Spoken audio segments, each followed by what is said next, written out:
Hai everyone, kali ini kami dari kelompok 8 akan membahas tentang bimbingan pengembangan kemampuan berpikir dan pengembangan kesejahteraan dari mata kuliah konseling remaja yang diampu oleh Ibu dosen Asia SPD MPD.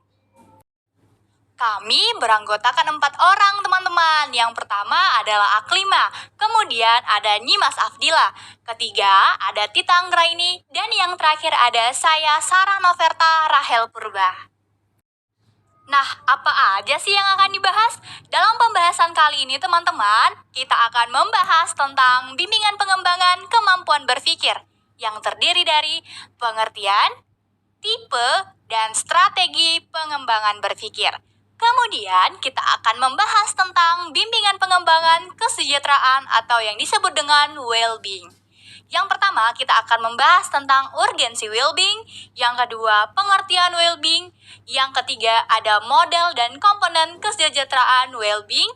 Keempat, faktor-faktor yang mempengaruhi. Dan yang kelima, pengembangan kesejahteraan well-being. Oke, baik teman-teman, masuklah kita kepada pembahasan bimbingan pengembangan kemampuan berpikir. Nah, yang pertama di sini adalah pengertian berpikir. Berpikir atau thinking merupakan suatu proses kognitif yang dimana memang adanya suatu aktivitas mental untuk memperoleh sebuah pengetahuan. Diartikan juga sebagai manipulasi mental input sensorik untuk bagaimana caranya merumuskan pikiran, alasan tentang sesuatu, atau menilai. Yang kedua, adanya tipe berpikir. Nah, dari tipe-tipe berpikir ini banyak sekali ya teman-teman. Salah satunya adalah berpikir kritis atau critical thinking. Nah, berpikir kritis di sini adalah suatu proses disiplin yang dimana intelektual secara aktif dan terampil dalam menerapkan, menganalisis, ataupun mengevaluasi sebuah informasi. Nah, informasi tersebut diperoleh melalui dari observasi, pengalaman, ataupun komunikasi dengan orang lain. Sehingga memang berpikir kritis ini banyak sekali ya melibatkan elemen-elemen nalar yang utuh seperti tujuan, masalah, ataupun adanya pernyataan tentang isu-isu, konsep, ataupun implikasi. Lalu contoh dari tipe berpikir yang kedua adalah berpikir kreatif atau creative thinking. Nah, berpikir kreatif ini merupakan usaha sadar untuk memahami situasi yang memang terjadi untuk memikirkan berbagai alternatif dalam upaya menghasilkan sesuatu yang baru. Nah, jadi di sini menurut Eva Lilalba atau Mark Alonso and Stephen R. Frisker pada tahun 2011, berpikir kreatif ini sama dengan divergent thinking, yang berarti proses untuk menemukan solusi atau jawaban yang beragam bagi satu masalah. Lalu yang ketiga dari tipe berpikir ini adanya berpikir tingkat tinggi atau higher order thinking. Berpikir tingkat tinggi ini diartikan sebagai kemampuan berpikir yang bersifat umum dan luas untuk menghadapi banyak sekali tantangan yang dihadapi. Jadi memang berpikir ini diperlukan ketika memang seseorang itu dihadapkan dengan keharusan untuk menganalisis ataupun memanipulasi informasi karena adanya suatu pertanyaan yang harus dijawab atau masalah yang harus dipecahkan yang memang tidak bisa dilakukan dengan cara-cara biasa. Yang keempat itu adanya berpikir tingkat rendah atau lower order thinking. Berpikir tingkat rendah ini merujuk kepada penggunaan suatu cara berpikir yang terbatas sehingga memang bersifat rutin dan mekanistik. Yang kelima ada berpikir deduktif atau deductive thinking. Nah, berpikir deduktif ini adalah cara berpikir dari hal-hal yang bersifat umum menuju kepada yang khusus. Berpikir ini disebut sebagai pendekatan top-down, yaitu cara berpikir ini dimulai dari teori tentang sesuatu aspek, kemudian diturunkan kepada hipotesis-hipotesis yang lebih khusus, sehingga berpikir deduktif ini bergerak dari satu statement ataupun pernyataan ya, ke pertanyaan lainnya, ke statement lainnya, sehingga memang berpikir secara deduktif ini mengalami pernyataan seperti meyakinkan bahwa pernyataan itu konsisten dengan yang lainnya dan membuat inferensi pernyataan baru. Yang keenam, itu ada berpikir induktif atau inductive thinking.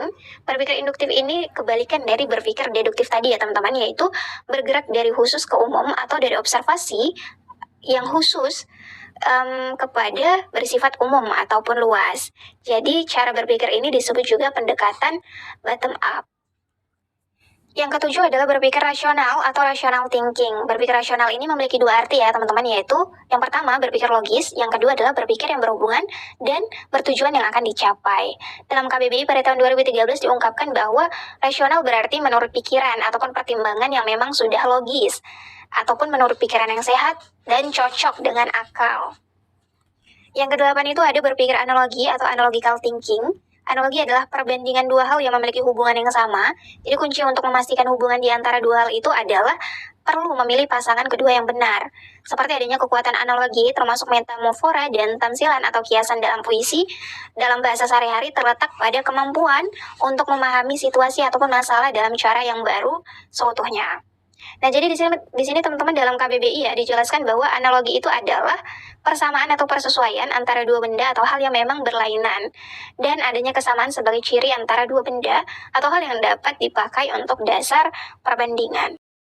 Selanjutnya bagian I yaitu metafora. Metafor adalah satu jenis lain dari perbandingan, di mana metafor ini sebenarnya perumpamaan yang diringkas karena menghilangkan kata sebagai atau seperti. Selanjutnya bagian J yaitu metakognisi. Nah, metakognisi ini pada dasarnya adalah berpikir tentang berpikir. Jadi teman-teman, metakognisi ini sebenarnya merujuk pada cara berpikir tingkat tinggi yang melibatkan kontrol aktif terhadap proses berpikir dalam belajar.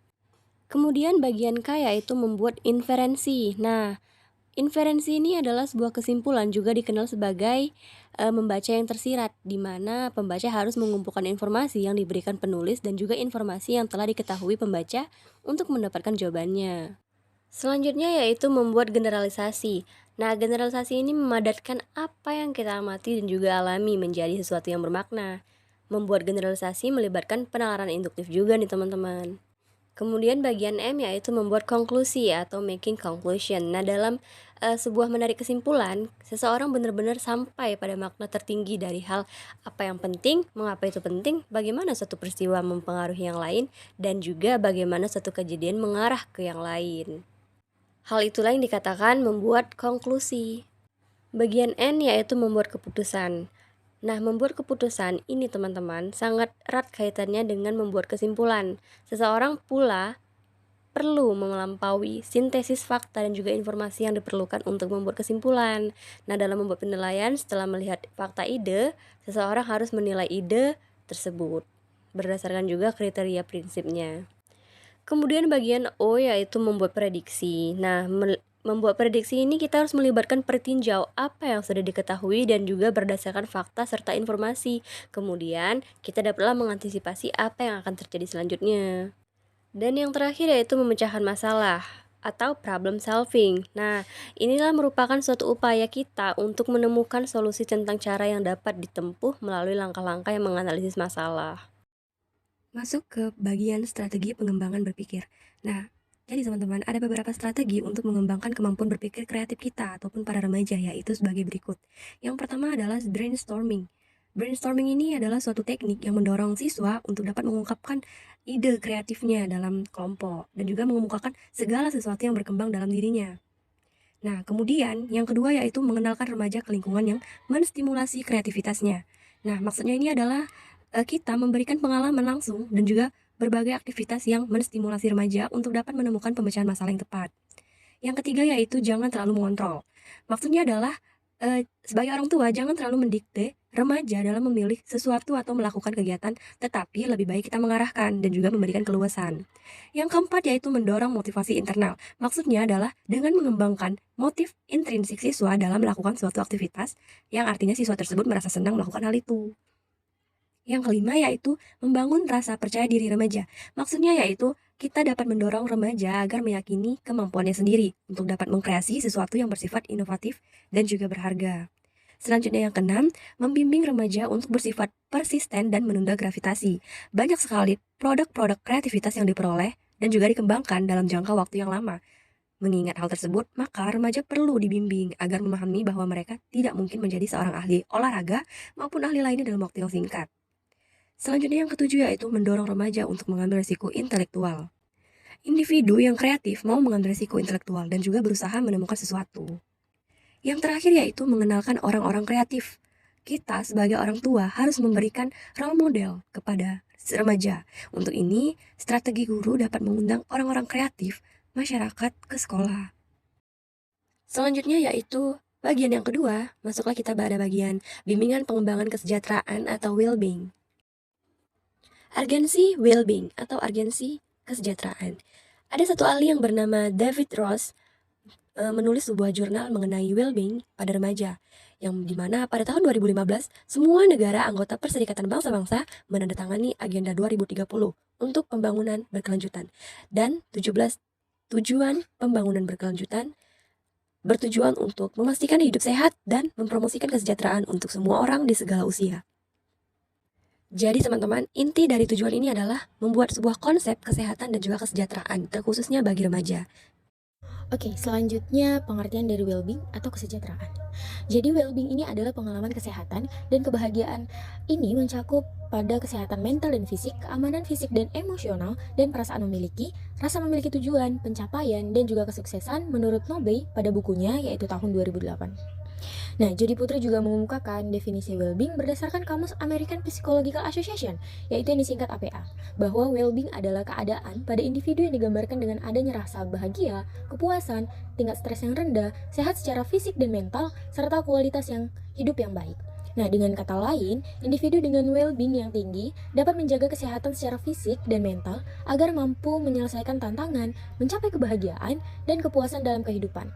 Nah, di sini terdapat 5 jenis kesejahteraan atau well-being, yaitu yang pertama kesejahteraan emosional, kesejahteraan fisik, kesejahteraan sosial, kesejahteraan di tempat kerja, dan juga kesejahteraan masyarakat. Nah, kemudian Reed dan Singer juga menambahkan satu dimensi kesejahteraan, yaitu yang pertama kesejahteraan psikologis, dan yang kedua model kesejahteraan psikologis multidimensi. Nah, dari Carroll ini mendalilkan lagi 6 faktor yang merupakan kunci kesejahteraan ini, yaitu yang pertama penerimaan diri, pertumbuhan pribadi, tujuan hidup, penguasaan lingkungan, otonomi, dan hubungan positif dengan orang lain. Oke, selanjutnya kita membahas tentang model dan komponen kesejahteraan.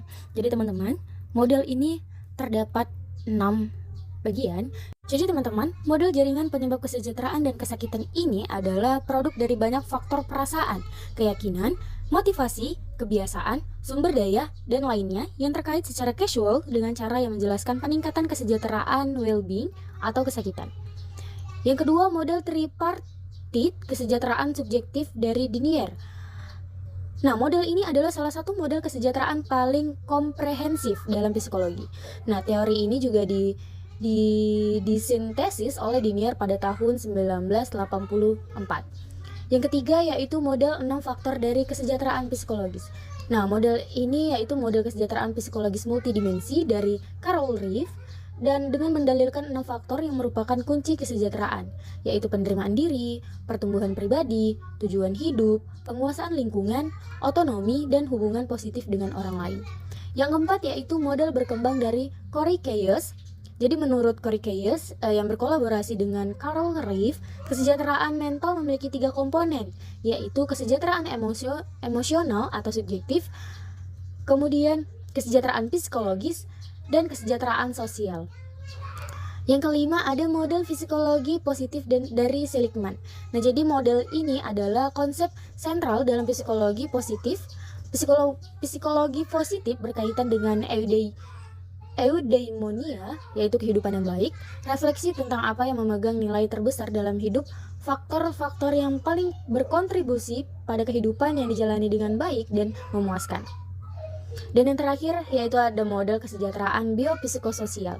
Jadi model ini itu menekankan pada komponen-komponen yang diperlukan yang dapat dimodifikasi bagi individu untuk memiliki rasa kesejahteraan.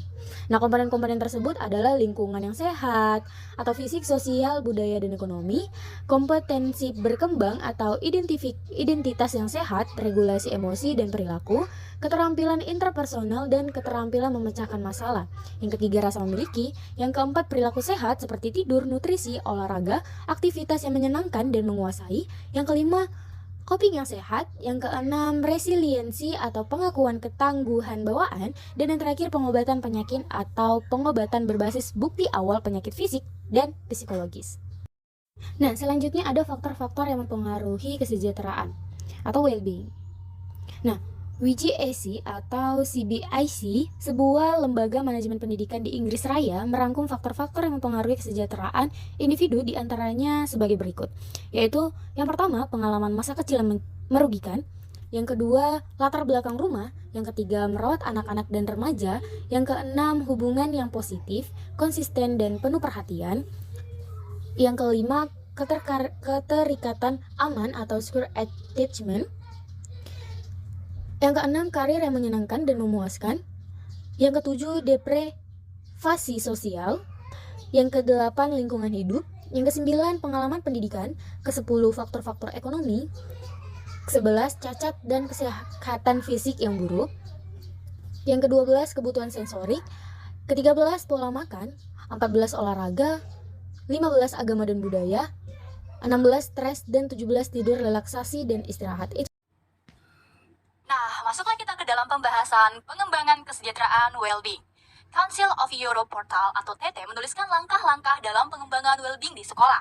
Sekolah memiliki peranan penting untuk mengembangkan kesejahteraan siswa, dimulai dengan membantu siswa merasa bahwa mereka masing-masing dikenal dan dihargai sebagai individu dengan haknya yang dimiliki, serta bahwa kehidupan sekolah memiliki makna dan tujuan bagi mereka. Hal ini dapat dicapai dalam beberapa cara. Bagaimana? Cukup menarik bukan pembahasan kali ini? Maka kami dari kelompok 8 menarik kesimpulan bahwa berpikir atau thinking merupakan proses kognitif suatu aktivitas mental di mana pengetahuan diperoleh. Nah, ini diartikan juga sebagai manipulasi mental input sensorik untuk merumuskan pikiran, alasan tentang sesuatu, ataupun menilai. Nah, teman-teman, ada beberapa tipe berpikir. Apa saja itu? Yaitu berpikir kritis, berpikir kreatif, berpikir tingkat tinggi, berpikir tingkat rendah, berpikir deduktif, berpikir induktif, berpikir rasional, berpikir analogis, metafora, metakognisi, membuat inferensi, membuat generalisasi, membuat konklusi, menilai gagasan, membuat prediksi, memecahkan masalah, menganalisis, mengajukan solusi, membandingkan, dan hipotesis. Dan well-being merupakan keadaan pada individu yang digambarkan dengan adanya rasa bahagia, kepuasan, tingkat stres yang rendah, sehat secara fisik dan mental, serta kualitas hidup yang lebih baik. Waduh, keren sekali ya pembahasan kali ini. Kita jadi tahu bagaimana cara pengembangan kemampuan berpikir dan pengembangan kesejahteraan. Ilmu kali ini jangan disia-siakan ya teman-teman. Semoga selalu bermanfaat untuk kita semua. Saya Sarah Purba, Aklima, Titang Graini, dan Jimas Afdillah mengucapkan terima kasih banyak. Dan sampai jumpa kembali. Bye!